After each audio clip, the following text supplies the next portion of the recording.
Respected elders, dignitaries, pioneers in their own respective fields, brothers, sisters, my dear friends, Namaskar, Pranam. The topic today which I have been given is relevance of Gayatri and Yagya in the present modern scientific era. This ancient wisdom of Gayatri and Yagya, I think some of you in the audience might see some relevance of Gayatri and Yagya in the modern scientific era.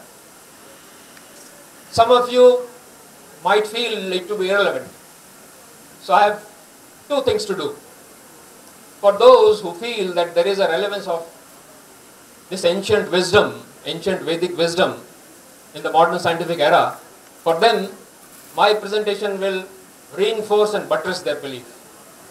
For those who are critic of this ancient Indian wisdom and feel it to be irrelevant and impertinent, for them I'll try and convince through my presentation that this definitely has some relevance.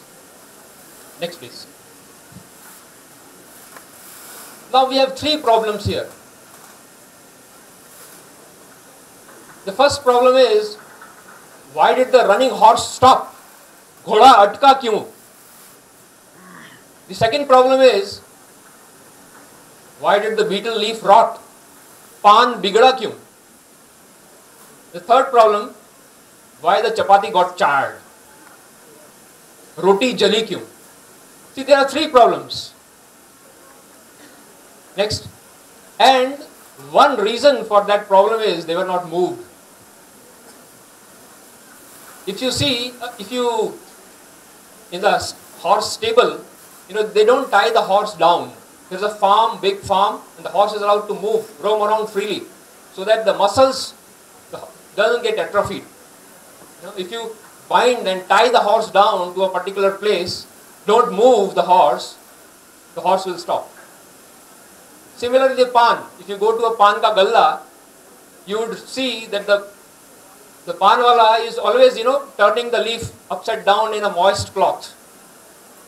Always. So that it doesn't rot. So he has to move the pan leaf, betel leaf. Why the roti got charred? Ask any housewife who is cooking or any cook. You have to keep moving the roti. If you don't move the roti, chapati, it will get charred. So the thing is, you have to move. Next please. Similarly, these are three problems. But the problems we face in the modern age, there are a whole lot of problems. They are all listed there.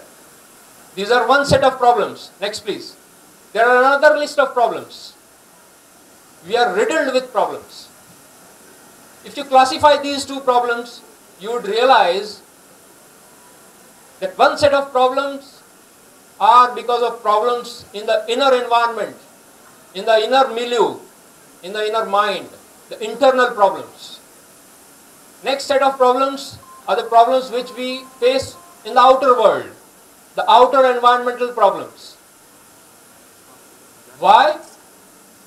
Because we no longer believe in justice, honesty, integrity, love, compassion, non-violence, truth. We harbor jealousy, envy, hatred, ill-feeling, malice, violence, short temper. Next please. So all the problems, those three problems had one reason. They were not moved. All this set of problems has one reason again, and that is adulteration or pollution. Pollution where? Or adulteration where? Adulteration of the inner mind causes this set of problems: corruption, fraud, deceit, and all. And pollution outside gives rise to problems which were listed on the other side: global warming changes, natural disasters, frequent tsunamis, cloudbursts. We all know. Next please. So the solution, if we have found the reason we can find the solution. So if you go to a good doctor and if you have headache, for a couple of days probably painkillers might help. But a good doctor, if you come frequently with headaches, will tell you, get your eyes checked, see if there is a cataract or glaucoma. And if you still frequently have, if you don't have those disease, then you might say, go get a CT scan done, probably you might be having something in your brain, some SOL or something. So you have to reach to the root of the problem. And once you reach to the root of the problem, then you can, once the diagnosis is established, then you can treat the disease properly. So once we have established the diagnosis is pollution or adulteration of the inner and the outer world, then we can safely reach a solution. A major solution, answer and remedy to all the problems that we have listed, we have seen before, I think, is Gayatri and Yagna. These are symbols. Symbol of positive thought is Gayatri, and symbol of noble and right deeds is Yagna. These are the parents of our culture. Yagya Pita, Gayatri Mata. Next please. Next please. And this is the Gayatri Mantra. Let us take one by one. Let's first take Gayatri Mantra. Gayatri Mantra consists of the first monosyllable, the cosmic monosyllable called Om, followed by the three Mahavyahritis. Vyahriti means utterances, great utterances, Bhur Swaha, followed by the three padas of Gayatri, that is Tatsaviturvarenyam, Bhargo Devasya Dhimahi, Dhiyo Yona Prachodayat. It is the primordial mantra, the crown mantra. Gayatri itself means, if you see the Sanskrit translation of Gayatri, the Sanskrit elaboration of Gayatri, it means Gayantam Trayate Sa, Gayatri, which rescues the chanter of the mantra from all adverse situations. Gayantam Trayate, which rescues the chanter from all adverse situations. That is what is Gayatri. And several sages, rishis, saints, mystics, great people have chanted this mantra. Next please. If we go into the history, it is the mantra or the chanda which is seen in all the four Vedas. Even the Valmiki Ramayana, it is supposed to be the expansion of the 24 letters of Gayatri Mantra. The 24 letters, each letter is expanded into 1,000 verses. And that's how the Valmiki Ramayana came into being. Lord Ram was taught Gayatri by none other than sage Vashishta and Vishwamitra. And Vishwamitra is supposed to be the Rishi of the Gayatri Mantra. If every Vedic chanda or mantra has a Rishi, and Vishwamitra is the Rishi of Gayatri Mantra. Lord Krishna, if you read Bhagavad, Lord Krishna was initiated into Gayatri Mantra by Gargacharya. Tatascha labdha sanskarau praptya surotau garga didukulacharyat gayatram vartamastito. They were initiated into Gayatri. Bhagavad Gita, Lord Krishna says, amongst the chandas I am the Gayatri. Gayatri chandasamham. Priyatsam tatha samnam Gayatri chandsam. I am amongst the chandas I am the Gayatri. And the great men in recent times, starting from Dayananda Saraswati to Rabindranath Tagore, to Maharshi Arvinda, Maharshi Raman, Gandhiji, Ramakrishna Paramahans, Swami Vivekananda, they were all Gayatri Mantra chanters. Next please. It is Tripada, Triveni, a Triveni Sangam of Hrim, Shrim, Klim, that is Saraswati, Lakshmi, Kali. Next please. It is also, what is Hrim, Shrim and Klim? See, all the miseries in this world arise from these three things. If we are ignorant, there is misery. If we have scarcity of knowledge, wealth, house, finance, we are miserable. And if we are not enjoying good health or we don't have strength, then we are miserable. This Gayatri mantra dispels ignorance, removes scarcity, enthuses strength. Next please. It also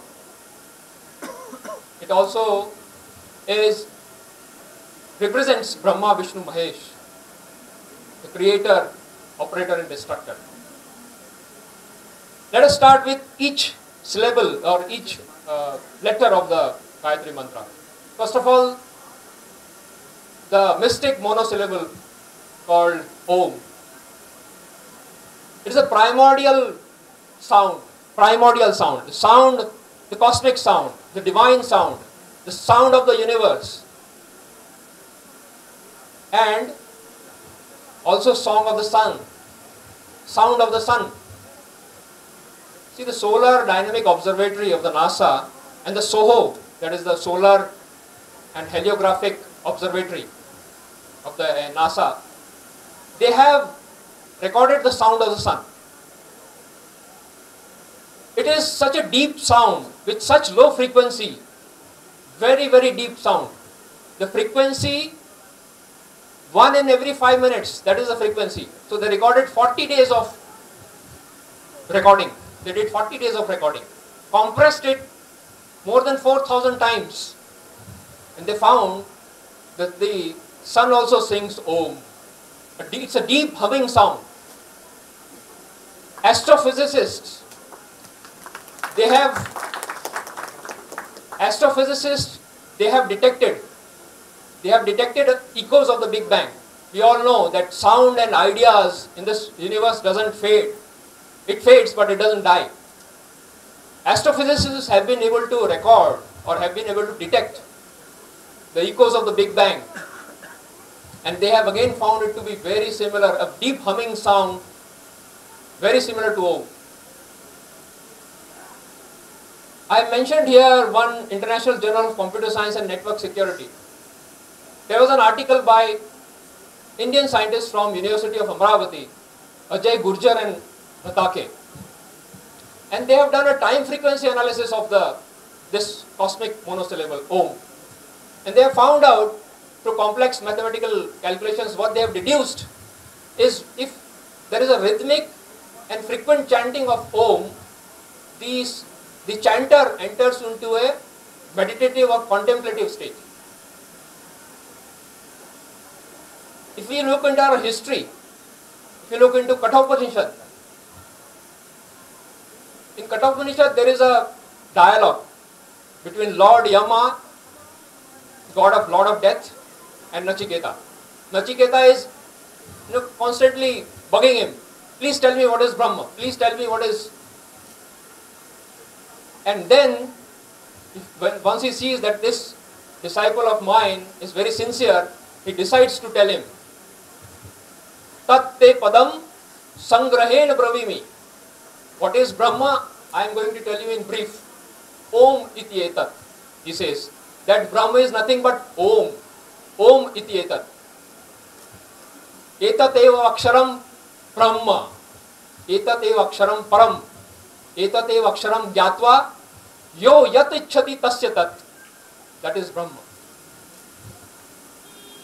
In the Gita, Lord Krishna says, Aksharanam Omkarosmi. Among the Akshars, I am the Omkar. Iti eva aksharam Brahma. This is what Lord Krishna says. It is also called Pranav. And why it is called Pranav?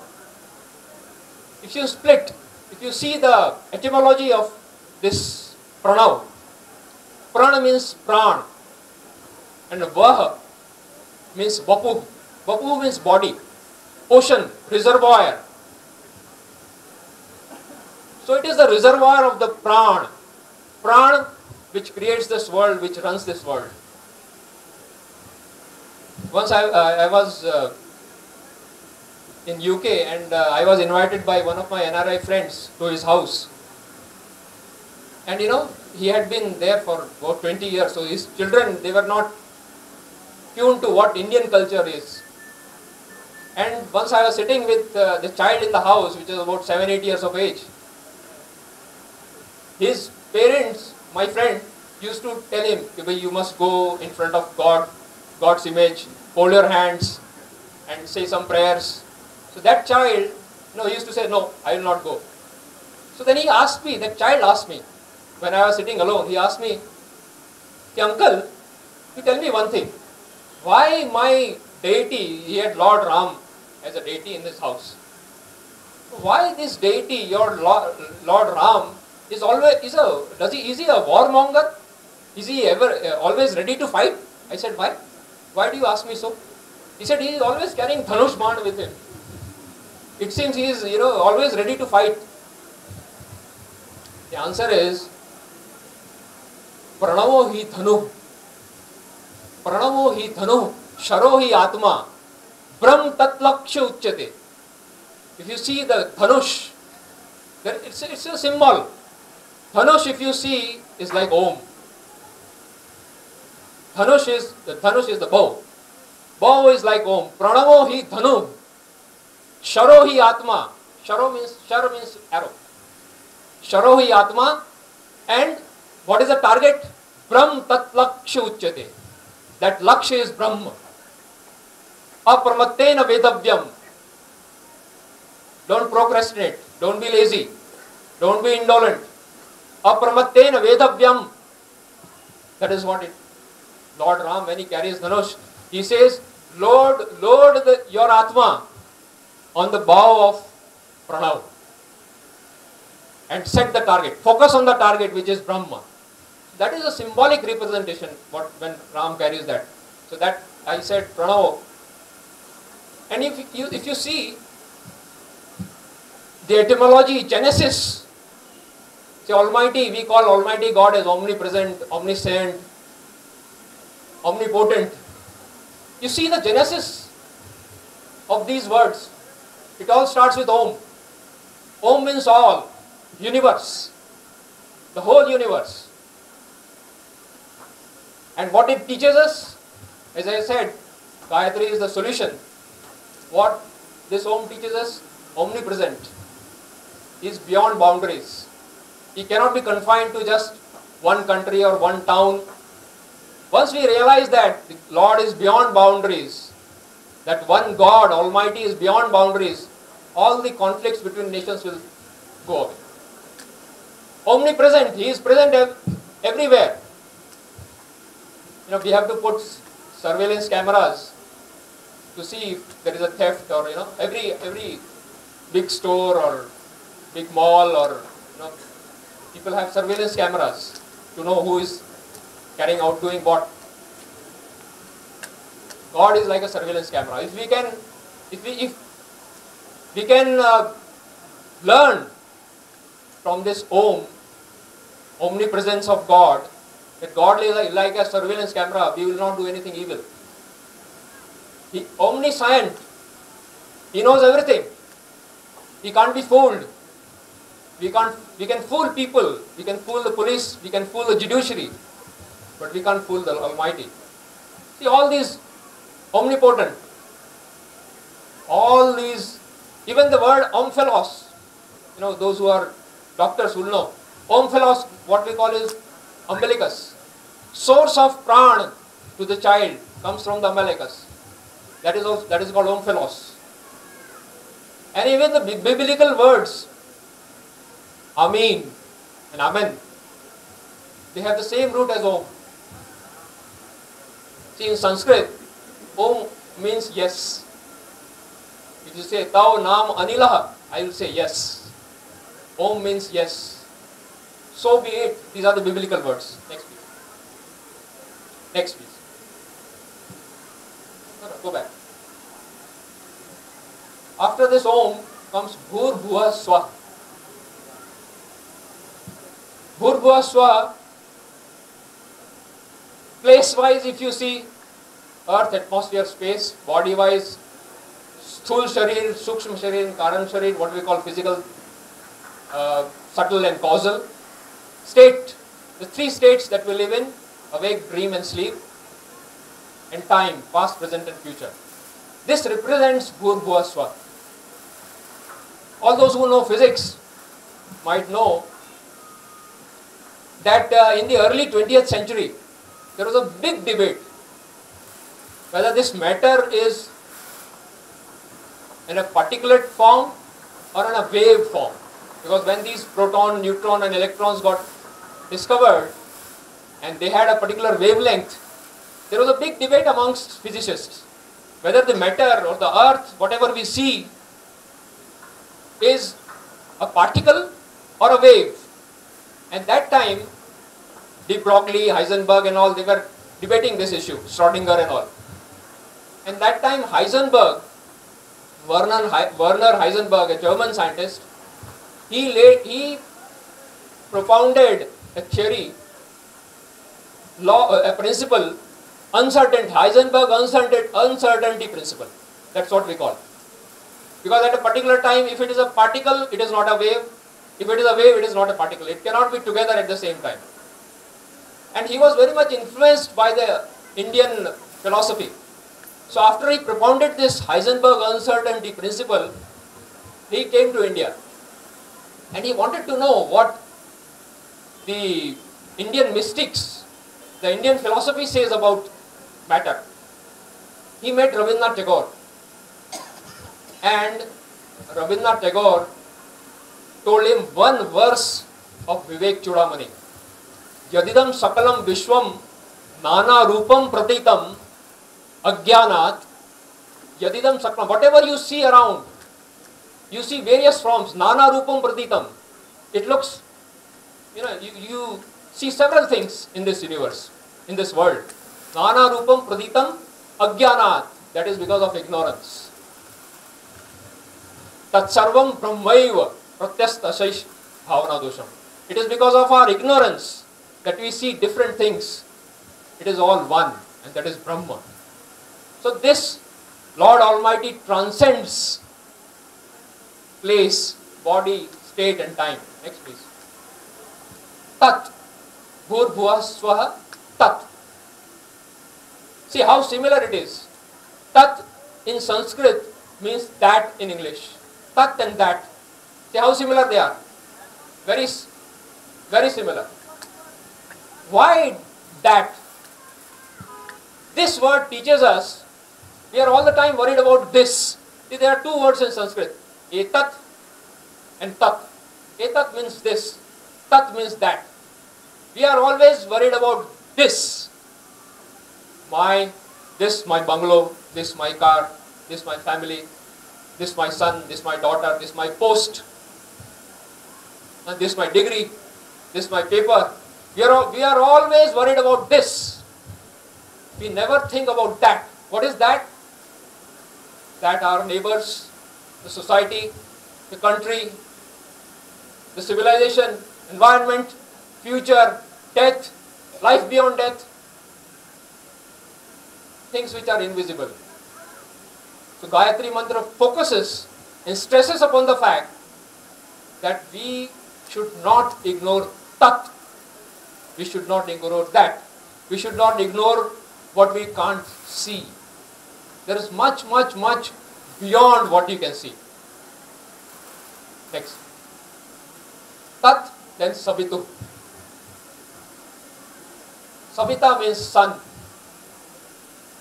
And sun, if you ask any astrophysicist or a physicist or a scientist, he would say sun is a celestial body, father of the solar system. What happens there? Nuclear fusion. What happens in nuclear fusion? Two hydrogen atoms combine to form a helium, and because of the nuclear fusion, loads of energy is released. And that's why it is warm and shiny, radiant, brilliant. That is for the scientist. We agree. What about the psychologist? See, when I was working at King's College Hospital, London, across the street we had this Maudsley Institute of Psychiatry, a very renowned institute in London. And I had a friend of mine who used to work there. And I used to wonder why during winter season they had loads of patients suffering from depression. And I asked him, okay, this is our peak season. This is our peak season when we get a lot of patients who suffer from depression and they come to get treated. There lies in why sun is important. Our rishis called it Surya.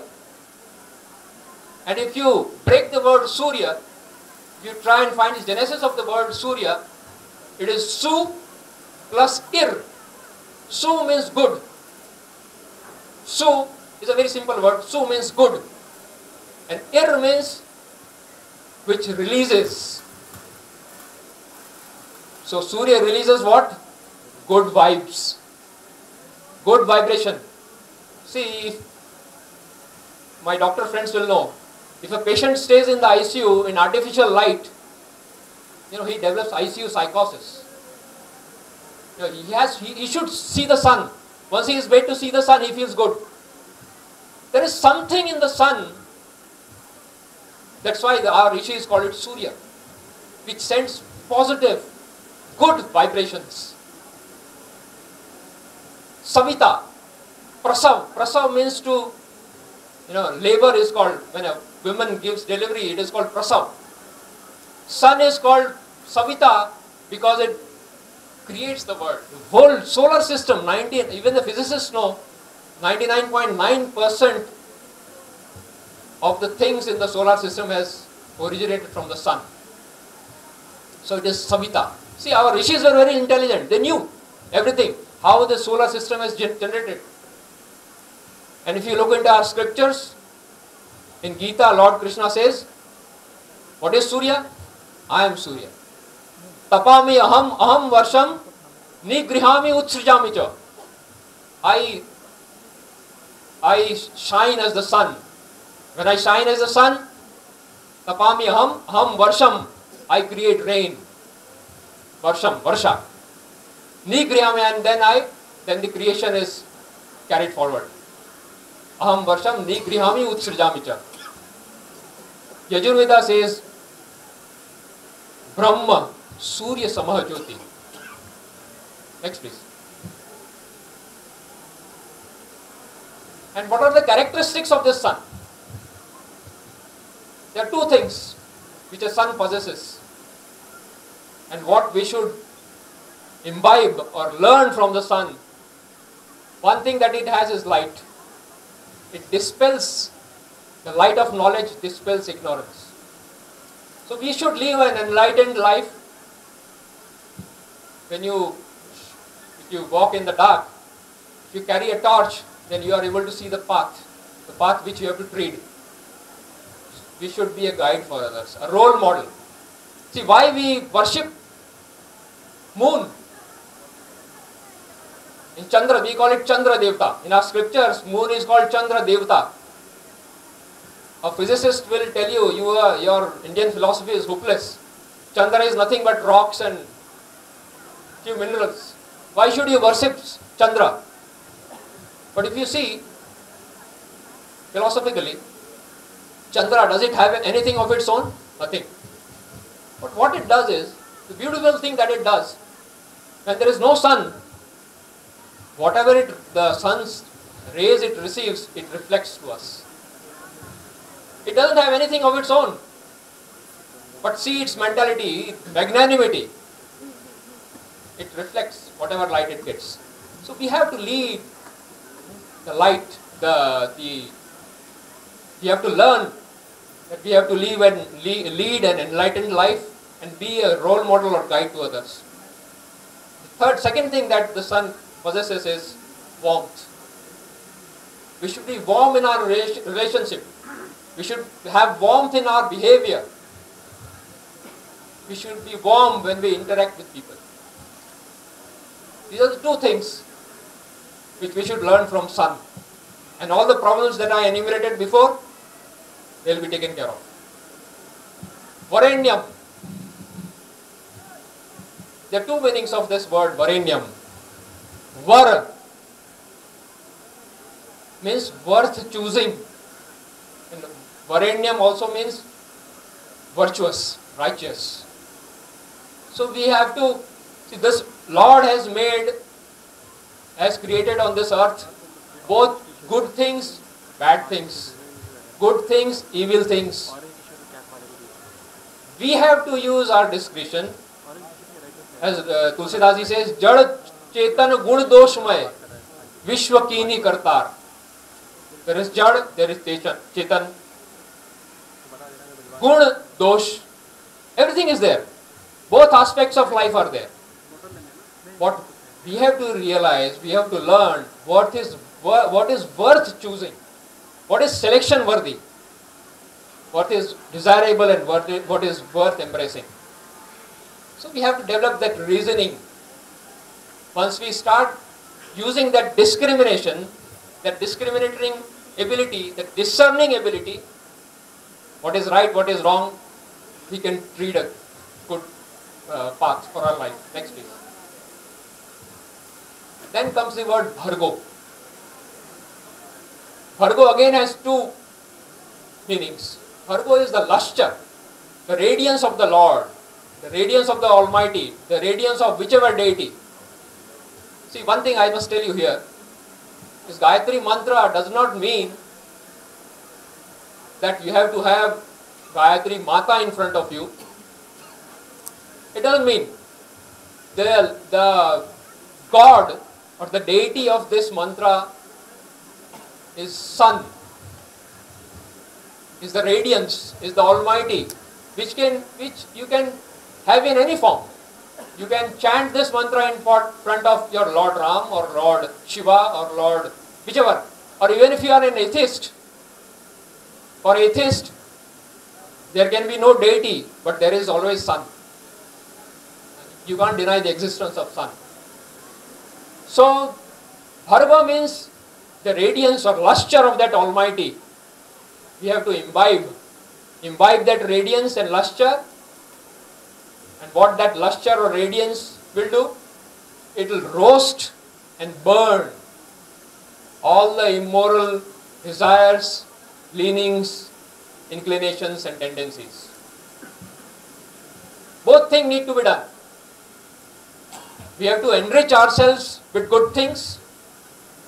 See, when a farmer does farming, he waters the plants, but at the same time he removes the weeds. Weeds need to be removed. Evil tendencies, evil inclinations need to be removed. So Gayatri Mantra teaches this. Varenyam Bhargo. Next please. Devasya. Dev means, it is not Levasya. Devasya means who, Devata means who gives, who doesn't believe in taking. He gives. And that is what is divinity. So Devasya inspires us to attain divinity. It inspires us to give, to donate. Donate what? Money? Money is the last thing that should be on your mind. You can donate your time. Yeah, you need not be rich to donate. You can donate your love. You can donate a smile, a laugh, affection, inspire. You can inspire people. You can cooperate. These are all donations, form of donations. Money, advice. We should see, if we are a chanter of Gayatri Mantra, we should see in our daily life, are we donating? Each and every second, each and every minute, are we giving? Or do we believe in just accepting? That is what Devasya teaches us. Next please. Dhimahi. Dhimahi means, once we have asked for that Bharga to come, where should that Bharga and radiance and lustre of that Almighty should come? It should come in our hearts. We are accepting it. Krishna says, Ishwaraha sarvabhutanam hriddeshe arjuna tishtati. He resides in the heart. See the irony of the present world. We come from various countries, various states, various sects. We come from various castes, various religion. Do we ever say, while we travel in a train or travel by a bus or travel by a flight or sit in a restaurant and eat, there is no discrimination. Why there is discrimination when we offer our prayers? Hindus go to temples, some people go to mosques, Muslims go to mosques, Christians go to churches. Is God the divisive force? That question arises automatically. Why God should become a divisive force? It is fault of our intellect, our dhi, our buddhi, our mind, our thinking. Our thinking is adulterated. God should never be the divisive force. It should be the uniting force. So in Gita, Lord says, where you should keep, O Lord Almighty, dhimahi, in your heart. Ishvara sarvbhutanam hriddeshe. It is alright to have a community prayer, a group prayer in a mosque or in a temple or in a church. It's good. People get together, collectively pray. It's good. But the real dwelling, the real place where God lives is your heart. Is your heart. So, what we have to do? Once the radiance, the lustre of the Almighty we have imbibed, we should chew. We have to chew it, we have to digest it, we have to absorb it, and we have to assimilate it so that it becomes part of our blood. It runs through our blood. That is, please go back. You have to chew, ruminate, digest, ruminate, absorb, and reflect over and over again. That's how you attain divinity. Just while chanting Gayatri Mantra, you feel good, but once you have done your prayers, you are out on the street, you forget what you chanted. Not that. You have to digest and assimilate so that it runs through your blood. It runs in your blood. You don't forget it. That is what Dhimahi says. Next please. And then comes the word Dhi. Dhi means buddhi, intellect. I am sure no one in the audience here would like to become, even if I tell you, or God comes and says, I will make you Emperor Akbar. Nobody here will say, I want to become Emperor Akbar. No, he had so many facilities. He had a big palace, a Lal Killa to stay, so many servants. But still, I am sure no one of you will say, I would like to become Emperor Akbar. Why? He didn't have convenience. He didn't have the mobile phone, the television, the projection, the light that we have. It is because of the intellect, the scientific bent of mind that the human race has developed, that we have all the convenience. You know, in schools, there used to be a story. The intelligent crow, thirsty crow, he is very thirsty. He sits on a tree wondering what to do. He sees a pot. The water level is very low. So what he does? He puts in stones, rocks. Water level comes up. He drinks. I think most of you would have read this story. You tell this story to a student in this age, he'll say how stupid that crow was. It should not have been named an intelligent crow. The story should have been named a stupid crow. He should have taken a straw and sucked the water. That is intellect. Science has given us so much of convenience. But we have been misdirected. Our intellect runs in the wrong direction. We can't think properly. We can't think in a positive way. We always think in a negative way. And that's why all the side effects. You are smart, you can easily be a corrupt person. If you are smart, most of the smart people only do corruption and exploitation. Because he is not able to control his dhi. His buddhi is uncontrolled. Always runs in the wrong direction. So this part of Gayatri Mantra says, you have to control your dhi. Next please. Yaha means that Lord. Next please. Naha. This is why Gayatri mantra is called the crown mantra. Why? Because of Naha. See, Gayatri mantra, I will tell you something about the science of Gayatri mantra. Why it is called the crown mantra? Because the 24 letters in the Gayatri mantra are, they are interwoven in such a way that once the sadhak or the devotee chants the mantra, the subtle nadis and centers in the body, they get activated. And a man can realize his full potential. The second thing why Gayatri mantra is called the crown mantra is because there is no other mantra which has been chanted as many number of times as Gayatri mantra.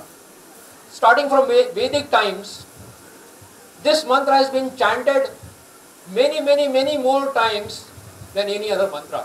And so what has happened? Because of that, we all know it's a scientific truth that sound and ideas never die, they never perish.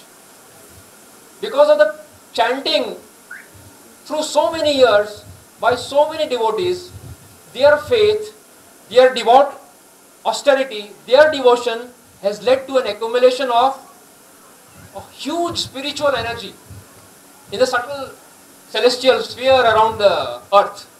And once we, as the initial chanter of Gayatri mantra, once we start chanting, we get automatically connected to that enormous spiritual energy. And it's like, I'll give an example. I, as a cardiac surgeon, if I join an institute which has 30 practicing cardiac surgeons, I'll be automatically benefited just by joining them. How? I'll get the benefit of their experience, of their knowledge. They have worked so many years. I automatically get that benefit.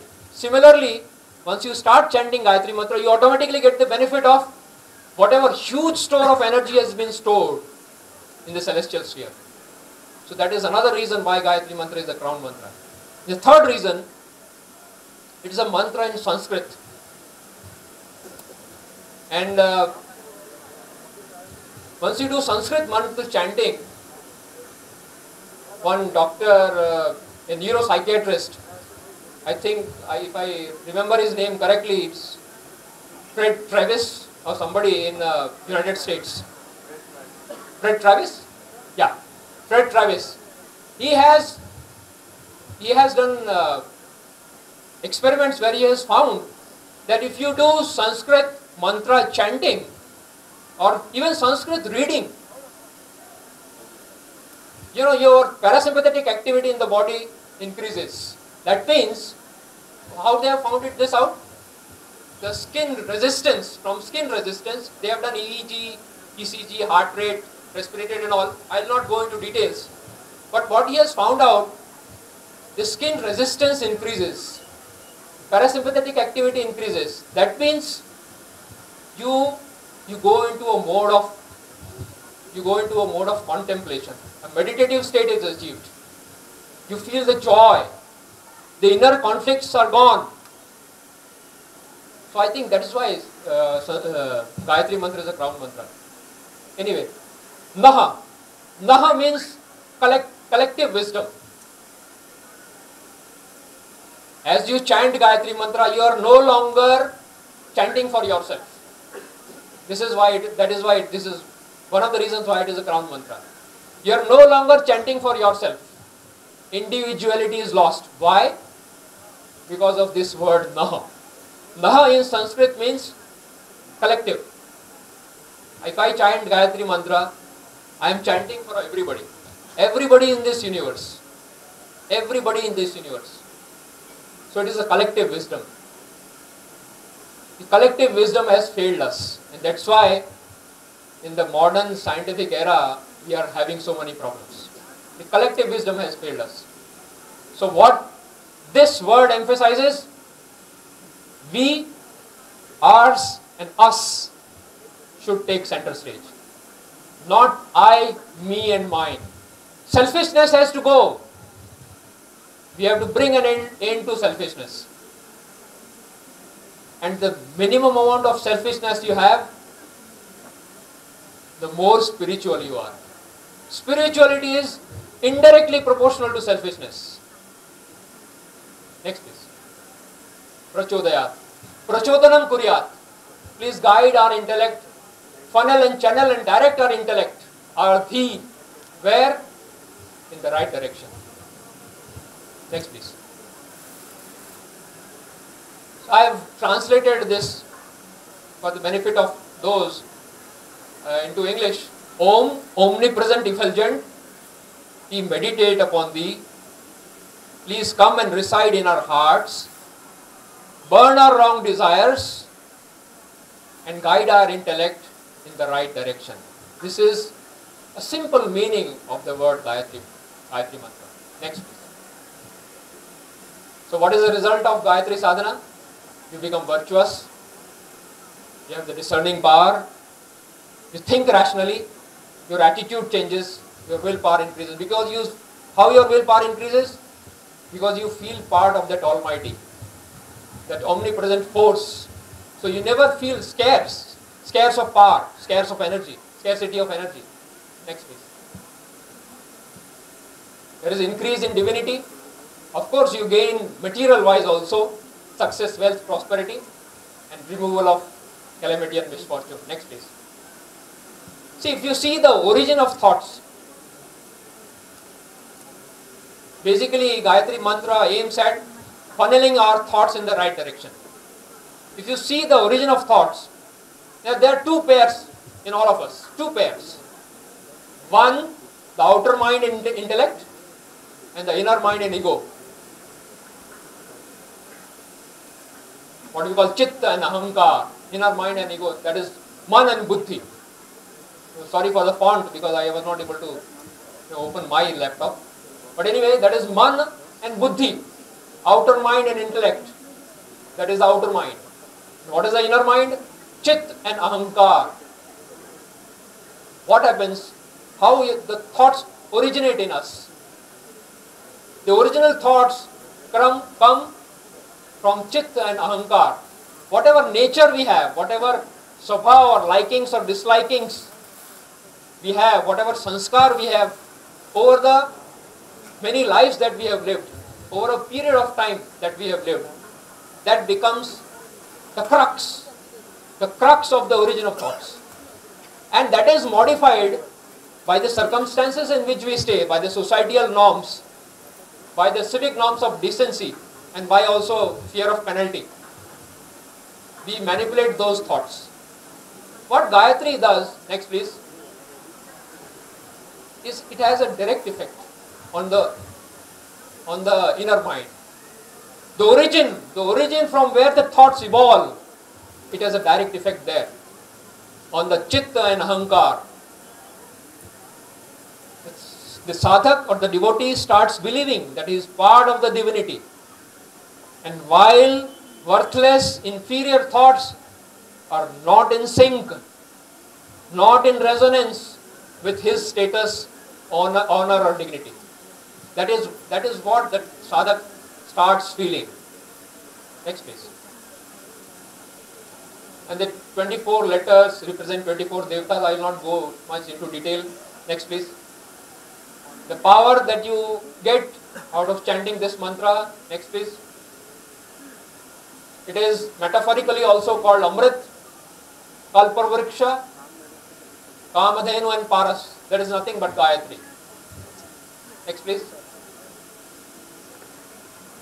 So after that, we will come to Yagna or the Agnihotra that we form. The science and philosophy. In another 15 minutes, I will complete my presentation. Now, there was a large-scale Yagna conducted in Delhi. Just like we are conducting Ashwamedha Yagna here. And Dr. Rajni Joshi from IIT Mumbai and Mamta Saxena from Sanskriti Vishwavidyalaya, Haridwar, and they involved the Central Pollution Control Board, Delhi, to take care of the logistics, the instrumentation part, because they were studying how Yagna helps take care of the pollutants. And they found out that the pollutant gases like nitrogen dioxide and sulfur dioxide, before the first day and the second day, this was conducted in 2004, there was a good amount of reduction in the level of the pollutant gases. Next please. They did bacterial count as well, and then they found, I'm sorry, they are very small, but the air samples were tested by Central Pollution Control Board. Next please. Next please. There was a reduction in the bacterial count, in the fungal count and total microbial count. Next please. I would just show you the summary. There is a 92%, 88%, 79% decrease in the counts of bacteria, fungi, total microbial flora and pathogens with respect to the background even 7 days after yagna or havan. There was a drastic reduction in the level of pollutant gases. So the pollution of the outer world that I was talking about at the outset, this can be an answer and remedy. The ancient wisdom can be an answer. Next please. Then there was a indoor experiment carried out through just burning fire and another properly doing yagna. And then they again found that the mantra chanting also has an effect. The mantra chanting that we do along with the fire ceremony, that has an added effect. Next please. Then there was this article published by the National Botanical Research Institute, Lucknow. And I spoke with Mr. Chandrasekhar Nautiyal. And he basically did it for plant pathogens. And he found out that medicinal smoke drastically reduces airborne bacteria. And he exhorted me that you should do it in your hospital as well. Actually, we have been doing yagna in our hospital since last almost 12 years. And one benefit that I have found is our requirement of antibiotics is much less. When I was practicing in UK, we used to give 3 antibiotics intravenous for at least 3 to 5 days for any person undergoing an open heart surgery. And this is a practice in most of the institutes to prevent infection. In our hospital, we perform yagna every day, and what I have found out is, over a period of time, requirement of antibiotic has reduced drastically. I use only 1 third generation cephalosporin intravenously once a day for 3 days. And what the best part of it is, the side effects of antibiotics are not there. Patient recovers fast. The financial burden is also less. So people have asked me to bring out a research paper. I am just working on it. But anyway, what I meant to say was that the airborne pathogens, they are drastically reduced. Next please. Yagna has been mentioned in our scriptures as well. Bali Vaishwa Ahuti. What is Bali Vaishwa? Bali Vaishwa means, Bali means tax. Tax. The way we give sales tax, income tax and all. Bali means tax. Tax for whom? For Vishwa, for the world. When you perform yagna, what you are doing is, nature has given us so many things. Air, water, soil, food, clothes. We should give something back. That is what is our duty, our responsibility. So our rishis, our sages, our saints, they were scientists. And they said that this is how you can, by doing Bali Vaishwa Ahuti, you would notice even now, old women in villages, when they burn their chulha, when they prepare food, part of the food they throw in the fire. Even now in some villages, my grandmother used to do it. I used to ask her, why do you do this? कि मेरे पिताजी भी करते थे, my mother also used to do it. It has become a tradition. But the reason behind that tradition is this: Bali Vaishwa. Then there are various yagnas mentioned in the scriptures, like Bajpai Yagna and Rajsuya Yagna, Ashwamedha Yagna, which we are performing here. Akhand Agni. See, previously in households, in Indian households, there used to be Akhand Agni. And even now, we follow that tradition. If somebody from our family dies, we take them to the crematorium. And if you would have noticed, one of the close members of the family carries an earthen pot with fire burning inside, yeah, and he walks in the front. Previously, Agni used to be the part of the family. There was Akhand Agni. It used to be the perennial part of the family. People would come and die, but that Agni will remain. It was part of the family. And that was what was fed through Bali Vaishwa, and that was what Agni was used for cremating the body. So Agni was part of the family. So every household used to have Agni. We are just following the tradition. Then Gita. If you see the 3rd chapter of Gita, it talks in detail about Yagna. And it's a very environmental friendly message by Lord Krishna. What he says, Saha yagyaha prajaha srishtva purovach prajapati anena prasvishyatham voestvishta kamathu. That means, Saha yagya, we have been born as a twin of Yagna. As we are born in this world, Saha Yagyaha Prajaha Srishtva. We have been born and Yagna has been born as our twin. We should take Yagna as our twin, as our twin brother or twin sister, whichever way you like it. Yagna is born as a twin. And it says, Devan bhavayatanena te deva bhavayantu vah. You take care of the devatas through this yagna. Take care of the devatas means what? Who are the devatas? The natural force. The air is the devata. The soil is the devata. Rivers are the devata. Himalayas are the devata. Trees are the devata. You take care of these devatas through yagna. Through your twin brother, you take care of these devatas. And what will happen? Parasparam bhav, and the devatas will take care of you. See, it is very simple, so environment friendly. You take care of the air will take care of you. You will not fall ill. You will not develop asthma. You will not develop respiratory illness. You take care of the air. You take care of the river will take care of you.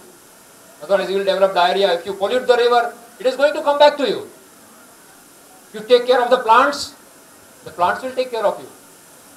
Such an environmental friendly message from Lord Krishna. Parasparam bhavayanta. You take care of parasparam. It has to be paraspar. It has to be mutual.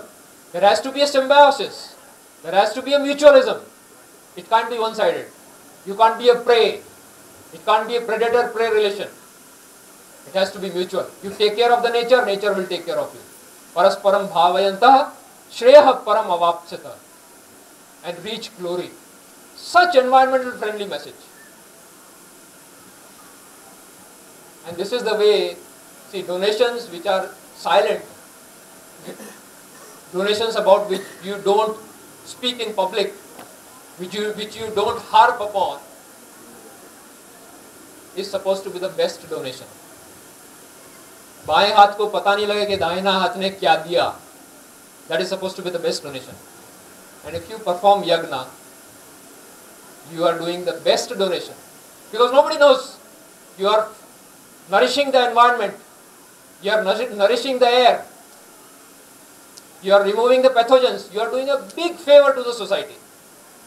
Apart from the philosophy that yagna teaches us, there is a science behind it. Next. So the environmental benefits: controls air pollution, soil fertility. There has been tests where they have found that the yagna agni releases a lot of negative ions, and negative ions is what, in the corporate offices and all, people keep negative ion generator. If you stay indoors in air conditioned environment, scientists have suggested that you keep a negative ion generator, and scientists have proved that if you perform yagna, a lot of negative ions are generated. So it boosts your immunity as well. Next please. All the sacramental rites, all the Shodas 16 sanskars that we have in our Indian philosophy, they are all accompanied with yagna. We have forgotten most of them. Only 2 sanskars have remained. One is the Vivaha sanskar, where the Var and Vadhu do circumambulation around the fire, and one is the Antyeshti sanskar, when you are gone. Only 2 sanskars have left. There are 16 sanskars, and each sanskar is accompanied with yagna. And mind you, most of these sanskars are performed when the child is young. You start from Annaprasan, Vidyarambha, Namkaran, then Yagya Pavit. These are all sanskars which are performed when the child is of a tender age, because it has immense psychological impact on the mental development of the child. And also, it boosts the immunity, takes care of, it is kind of a community vaccination. Previously they didn't have vaccines. So performing yagna was, kind of vaccinating the whole environment and vaccinating the whole community. So apart from the scientific benefits, it also refines you psychologically. Polishes you as a human being. Next please. So the philosophy of yagna is, it is not only oblations in fire, it exhorts you to develop that courage to burn our immoral and corrupt desires. See, the ultimate residue, what is left after yagna, is ashes. It reminds us that one day you are also going to be that ash. So we have to put that, our polluted thinking, our adulterated thinking, we have to burn that. Next please. The whole universe runs on the philosophy of yagna. If the ocean says, I will not give water, clouds will not be formed. If the clouds say, I will not rain, I will not cause rain, there will be drought. So what I mean to say is, from sea, sea is benevolent. He gives, okay, take my water away. Sea gives water to the clouds. Clouds also don't keep it. They rain, they give water to the soil. Soil also doesn't keep it. It gives to the rivers. River also don't keep it. They give it to the sea. So ultimately what the ocean gave has come back to the ocean. So there is no loss. Only a spendthrift mind or a conjuice dimag will think, I am losing by giving something. It ultimately comes back to you. So this whole world runs on the philosophy of yagna. Keep giving.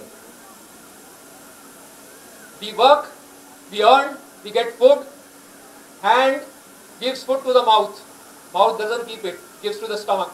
Stomach doesn't keep it, gives it to the intestines. Intestines don't keep it, they give it to the blood. Blood doesn't keep it, gives it to the muscles. It ultimately comes back to the hand. So there is no loss. Even if you have a business bent of mind, you can see there is no loss.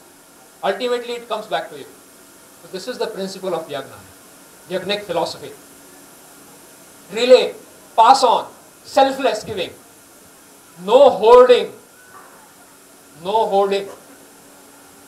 नहीं तो प्याज के दाम और टमाटर के दाम फिर से बढ़ जाएंगे. Next please. Teachings of Agni. Stay enlightened, warm and active. Hold your head high. You know, the Agni or the fire always goes up. It doesn't go down, despite the gravitational force. Avoid begging, high thinking.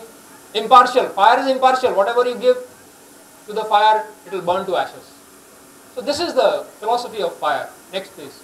Inspirations from fire. Our whole life should become a yagna. Yagna is the basis of the life. What we are is because what we have been given by the family, the society, by the peers, by our ancestors, by our rishis, by the scientists, by the nature. We are not a ready-made mal. We have been made. This is what we have to understand. Next please. So we have to give oblations of time, money, influence, whatever you can give. Next please. Dehi me dadati me. This is from Yajurveda. You give to me, nature says, God says, Almighty says, you give to me and I'll give to you. This is what, at the end of yagna we say, idam Gayatri, idam namam. This is not mine. This is the philosophy of yagna. Yagna, the origin of the word yagna, ya and gya. Ya means yat, gya means gyan. Yat jnanam. What is the knowledge? This is the knowledge. The ultimate knowledge. That nothing is ours. Keep giving. Next please. And finally, malpractices have creeped in into yagna in the form of animal sacrifice. Bali, Pashu Bali. Another synonym of yagna is adhvar. And that's why some of the Brahmins who perform rituals are called adhvaryu Brahmins. Adhvar. Adhvar means non-violence. So and that's why when this violence and the thing of sacrificing animals and yagna crept in, that's when Lord Buddha came into being. And he stopped all that violence. Actually, Pashvaha means, if the scripture says Pashvaha, it means the animal instincts that we harbor. The Kama, Krodha, Lobha, whatever, Ahankar, whatever. The animal instincts that we have inside us, we have to burn those animal instincts, not the real physical animals. Ajaha homayatu. Aja in plain Sanskrit means goat. Aja, goat. If our scripture says ajaha homayatu, it doesn't mean you kill a goat and burn in the fire, sacrificial fire. Aja also means aushadhi. Aushadhi, Ayurvedic aushadhis. Aja homayatu. So, evil tendencies crept in. And that's why yagna got a bad name. So Adhvar emphasizes the benefits of vegetarianism. Adhvar means we should be vegetarian in our day-to-day life. We should be vegetarian. This is a very important, I'll just take 2 minutes dwelling upon this. Why vegetarianism is important in this present world? There are two environmental advisors to the World Bank Group, and they did, before the Copenhagen meet, the environmentalists met at Copenhagen about 3-4 years back. They were all worried about the global environmental changes that is taking place. And then these two advisors, environmental advisors to the World Bank Group, they told that 50% of the global warming can be reduced. 50%. I am emphasizing it again. 50% of the global warming will be reduced if the human race turns vegetarian. If the human race turns vegetarian. Nobody is giving emphasis on this because meat industry is very powerful. See, John Mayer. In 2004, I am forgetting the name of the Prime Minister of United Kingdom. The government was very serious about how to cut global warming in UK. and they asked the environmentalists to list out the steps that they should take to curb global warming. And the environmentalists came out with a very unique idea.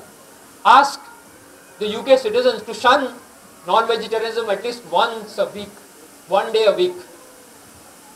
But that suggestion was not tabled in the House of Commons, because again the meat industry was so powerful that it stopped. If you go and read about global warming, I am forgetting the name of the scientist, he is often cited by Al Gore in his lectures. And he again said that more than 50%, because most of the meat industry, that they rear cattle, they release a lot of methane gas. And methane gas is one which is 31 times more potent than carbon dioxide in causing global warming. So without hurting the economy, just by turning into vegetarian, we can serve the global warming. Next, please. So, in conclusion, the ancient wisdom of Gayatri and Yagna are not only relevant, but indispensable in the modern times. It exemplifies, as I stated, scientific spirituality, which is the need of the hour and which is vital for the human race. However, to convince the critics, more scientific research needs to be done. Next, please. See, whatever I have said, this presentation that I have made is sitting on the shoulder of this giant.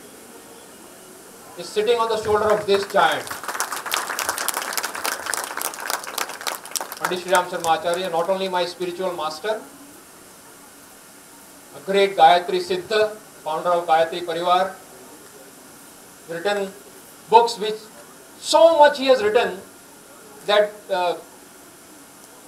he can easily enter into Guinness Book of World Records. So much amount of material he has written. More than 3,000 books, apart from writing a magazine, monthly magazine every month. Great social reformer, a Gayatri Siddha, a freedom fighter, and an incarnation of Kabir, Samarth Guru Ramdas and Ramakrishna Paramhans. So whatever I have said is all, see, for me it is, Kabir Das once said, what is God? So he wrote a couplet, लिखा लिखी की है नहीं देखा देखी बात, दुल्हा दुल्हन मिल गए फीकी पड़ी बारात. For me it is likha lekhi. Whatever I read, little bit of experience. For him it was dekha dekhi. He had the first hand experience, and that's why he could write all this. Thank you for giving me a very patient hearing.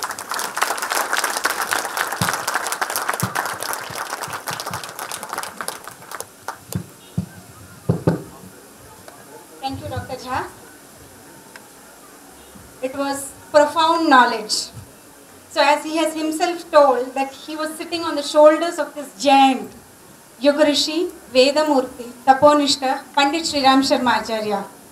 He has touched the tip of that iceberg when it comes to disseminating the knowledge of Gayatri and Yagya. I am sure it was an eye-opening talk. It was overwhelming information which we need to ponder upon, digest it and assimilate it and make it part of ourselves. So we would request you that once we